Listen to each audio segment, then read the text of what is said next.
கால் நூற்றாண்டுக்கும் மேலாக அன்னை தமிழுக்கு தமிழக அரசு இழைத்து வரும் துரோகத்தை மக்கள் மன்னிக்க மாட்டார்கள் என மருத்துவர் ராமதாஸ் தெரிவித்துள்ளார். தமிழை கட்டாய பாடமாக்க, தமிழை கட்டாய பயிற்று மொழியாக்க தமிழக அரசால் முடியுமா என்றும் அவர் வினவியுள்ளார்.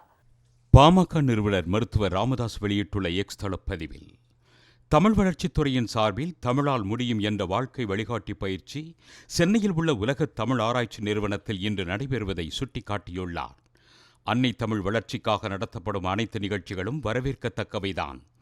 ஆனால் அன்னை தமிழுக்கு கால் நூற்றாண்டுக்கு மேலாக செய்து வரும் துரோகத்தை இதுபோன்ற நிகழ்ச்சிகள் எனும் முகமூடியை போட்டு மறைக்கும் தமிழக அரசின் முயற்சி வெற்றி பெறாது. அன்னை தமிழுக்கு தமிழக அரசு இழைத்து வரும் துரோகத்தை மக்கள் மன்னிக்க மாட்டார்கள்.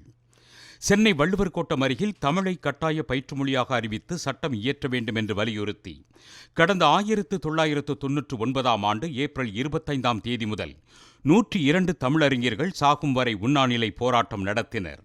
அவர்களின் கோரிக்கையை ஏற்பதாக கூறிய அப்போதைய கலைஞர் அரசு 8ஆம் வகுப்புக்கு மாற்றாக 5ஆம் வகுப்பு வரை தமிழை கட்டாய பயிற்று மொழியாக அறிவித்து 19/11/1999 நாளில் அரசாணை பிறப்பித்தது.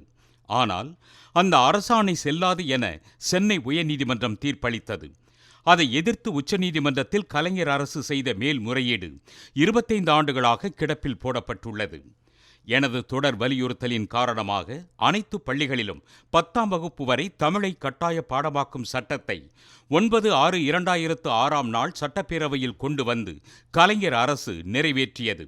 அதை எதிர்த்து தனியார் பள்ளிகள் தொடர்ந்த வழக்கு உச்சநீதிமன்றத்தில் நிலுவையில் இருப்பதால் 2015-16 ஆண்டில் 10ஆம் வகுப்பு வரை நடைமுறைக்கு வந்திருக்க வேண்டிய தமிழ் கட்டாய பாடச்சட்டமும் இதுவரை நடைமுறைக்கு வரவில்லை. உச்சநீதிமன்றத்தில் நிலுவையில் உள்ள தனியார் பள்ளிகள் தொடர்ந்த வழக்குகளை உடனடியாக விசாரணைக்கு கொண்டு வந்து தமிழை கட்டாய பாடமாகவும் கட்டாய பயிற்று மொழியாகவும் கொண்டு வருவதற்கு தமிழக அரசு நடவடிக்கை எடுத்திருக்க வேண்டும். ஆனால் தமிழக அரசோ தமிழை எதிர்த்து வழக்கு தொடர்ந்த தனியார் பள்ளிகளுக்கு பாராட்டு விழா நடத்தி கொண்டிருக்கிறது. அன்னை தமிழுக்கு எதிரான தமிழக அரசின் துரோகங்கள் இப்படியாகத்தான் தொடர்கின்றன. எனவே அன்னை தமிழுக்கு தொண்டு செய்வதாக நாடகமாடுவதை விடுத்து பட்டப்படிப்பு வரை தமிழ் கட்டாய பயிற்று மொழி, 12ஆம் வகுப்பு வரை தமிழ் கட்டாய பாடமொழி, கடைகளின் பெயர் பலகைகளில் தமிழ் ஆகியவற்றை நடைமுறைப்படுத்துவதற்கான ஆக்கப்பூர்வ நடவடிக்கைகளை தமிழக அரசு மேற்கொள்ள வேண்டும். அது தமிழக அரசால் முடியுமா என மருத்துவர் ராமதாஸ் வினவியுள்ளார்.